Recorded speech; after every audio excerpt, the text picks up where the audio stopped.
Good morning students. आज हम लोग आपकी पाठ्य पुस्तक वसंत भाग 2 के पाठ 2 दादी माँ नामक पाठ का अध्ययन करेंगे, जिसके लेखक शिव प्रसाद सिंह जी हैं। चलिए सबसे पहले एक नज़र लेखक के जीवन पर डालते हैं।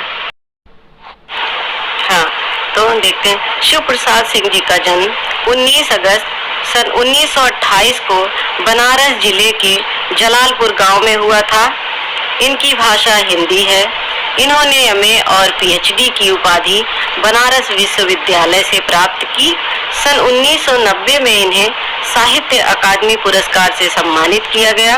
डॉक्टर शिव प्रसाद सिंह ने हिंदी की उपन्यास, कहानी, निबंध और आलोचना जैसी लगभग सभी गद्य विधाओं में रचनाएं की।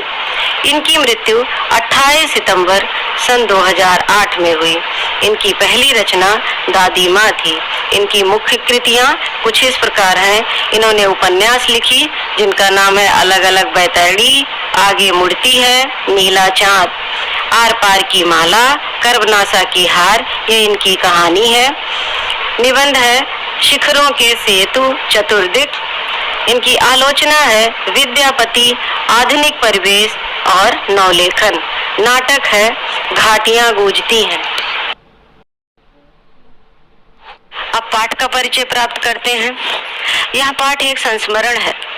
दादी माँ पाठ लेखक और उसकी दादी माँ के बीच घनिष्ठ आत्मीय संबंध की कहानी है। लेखक की यह कहानी उसकी दादी माँ के प्रेम और समर्पण को समर्पित है। लेखक की दादी माँ ममता, स्नेह व दया की मूर्ति थी। वो इनके परिवार के हर कठिन दौर में उनके साथ छाया के समान रहती थी। उनकी ममता की छाया के नीचे लेखक को कभी दुख का अनुभव नहीं हुआ था। लेखक के बीमार होने पर वे हर समय उसके साथ रहती। उनके खाने पीने का प्रबंध वे स्वयं किया करती।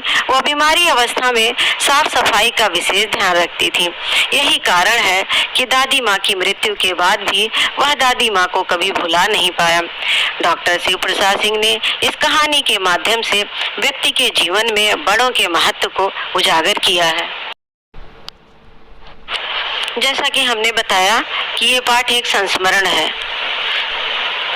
तो संस्मरण क्या होता है, इसके बारे में थोड़ा सा जानकारी प्राप्त करते हैं कि स्मृति के आधार पर किसी विषय अथवा किसी व्यक्ति पर लिखित आलेख संस्मरण कहलाता है।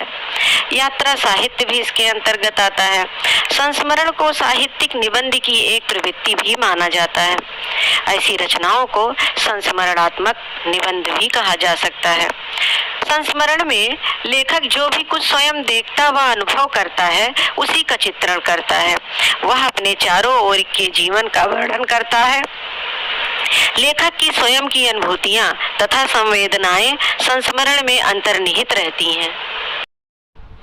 अब हम आपको दादी माँ की कहानी बताते हैं कि लेखक ने जो अपनी पहली कहानी दादी माँ लिखा है, कहानी में क्या क्या चीज है। बाद में आपको जो है क्लास में शब्द, अर्थ, वाक्य, इन सब चीज़ों के बारे में बताएंगे, लेकिन सबसे पहले आप पूरी स्टोरी जान जाइए। तो इस पाठ में लेखक ने अपनी दादी माँ के बारे में बताया है कि वे कितनी दयालु थी। अपने अच्छे स्वभाव के कारण वे घर और बाहर दोनों जगह के लोगों की प्रिय थी। एक बार लेखक बीमार हुआ था तो उस समय लेखक की उम्र 20 साल से ज़्यादा होने पर भी जरा सी कठिनाई पड़ते ही वह उदास हो जाता है। ना चाहते हुए भी ऐसे समय में उसके सामने दादी माँ की शीतल छाया नाच उठती है। उसे लगता है कि क्वार के महीने में तालाब के बदबूदार पानी में बच्चे अपने पूरे शौक से नहा रहे हैं।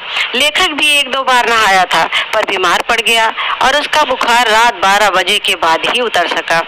तो ऐसे कठिन समय में दादी माँ ने के साथ बिताए हुए पल लेखक याद करता है कि बीमारी हालत में वह उनका कितने अच्छी तरीके से देखभाल किया करती थी। दादी माँ सिर्फ लेखक का ही नहीं बल्कि पूरे गांव की देखभाल किया करती थी। तो लेखक जब बीमार पड़ा था तो दिन में चादर ओढ़कर सोया था। उसी समय उसकी दादी माँ उस झाग वाले पानी में नहा कर आई थी। सन से सफेद बालों से पानी टपक रहा रहा था, आते ही सर पेट छुआ और किसी चबूतरे की मिट्टी मुंह में डाली। दिन रात चारपाई के पास बैठी, कभी हाथ पैर सहलाती तो कभी दालचीनी का लेप लगाती, मूंग की दाल की खिचड़ी बनाने की हिदायत देती। उन्हें गवई की 50 किस्म की दवाओं के नाम याद थे। गांव में कोई भी बीमार होता दादी माँ सबसे पहले पहुंचती। वही हाथ माथा छूना तथा भूत से लेकर मलेरिया, सरसाम, निमोनिया आदि का विश्वास पूर्वक अनुमान लगाती। बीमारी में साफ सफाई का ध्यान रखती। तकिए का गिलाफ न बदले जाने पर तो वह बहुत नाराज होती। एक दोपहरी की बात है, दादी माँ के साथ एक ऐसे पल का जिक्र करता है लेखक कि दादी माँ लोगों को ब्याज पर पैसे भी देती थी। एक दिन धन्नों के ऊपर बहुत नाराज हो रही थी और उनको डांटना शुरू कर दिया, लेकिन जब उन्हें पता चला कि उसकी लड़की की शादी है इसलिए वह पैसे देने में असमर्थ है, तो उसे माफ करके और भी उनकी मदद करती हैं। वह बहुत सरल स्वभाव की थी, सबके दुख सुख में सबका साथ देती थी। विवाह आदि के अवसर पर उनके बिना किसी का काम शुरू ही नहीं होता था। विवाह की बात आती है तो विवाह की रात में जब बारात चली जाती है तो औरतें रात भर जागकर अभिनय करती हैं। गांव में ऐसा होता है जिसमें शादी से लेकर पुत्रोत्पत्ति तक के सभी दृश्य दिखाए जाते हैं। इसमें सभी पाठ महिलाएं ही करती हैं। बीमार होने के कारण लेखक बारात ना जा सका। दादी ने घर में ही लेखक को सुला दिया। क्योंकि लेखक की तबीयत खराब थी, वो बारात नहीं जा सकता था और यह बात अन्य औरतों को पता ही ना था। अभिनय में भाभी की बात पर लेखक को हंसी आ गई और सब कुछ पता चल गया। तब दादी ने लेखक का बचाव किया। दादी की शरण में जाते ही बच्चों को अभयदान मिल जाता था। दादी को जीवन का गहन अनुभव था। दादाजी की मृत्यु के बाद वह संसार उन्हें पूरा झूठा मालूम होता था। उन्हें असली नकली शुभ चिंतकों की पहचान हो गई। दादाजी के श्राद्ध में लेखक के पिताजी ने अतुल संपत्ति व्यय की थी। दादी अकेली होने के कारण उदास रहने लगी। वह अपना अधिकांश समय पूजा पाठ में बिताने लगी।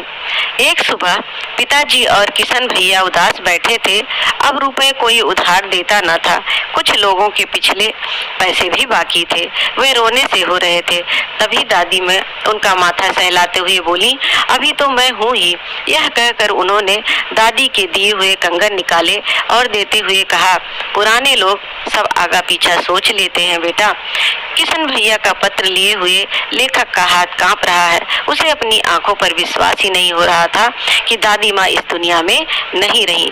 इतने दिनों के बाद भी लेखक बाहर था और जब उसे ये पता चला कि दादी माँ इस दुनिया में नहीं रही तो उन्हें अपनी आंखों पर अपने इस पर विश्वास ही नहीं होता है कि दादी माँ इस दुनिया में नहीं रही और वो सोचने लग जाता है। यही कहानी है।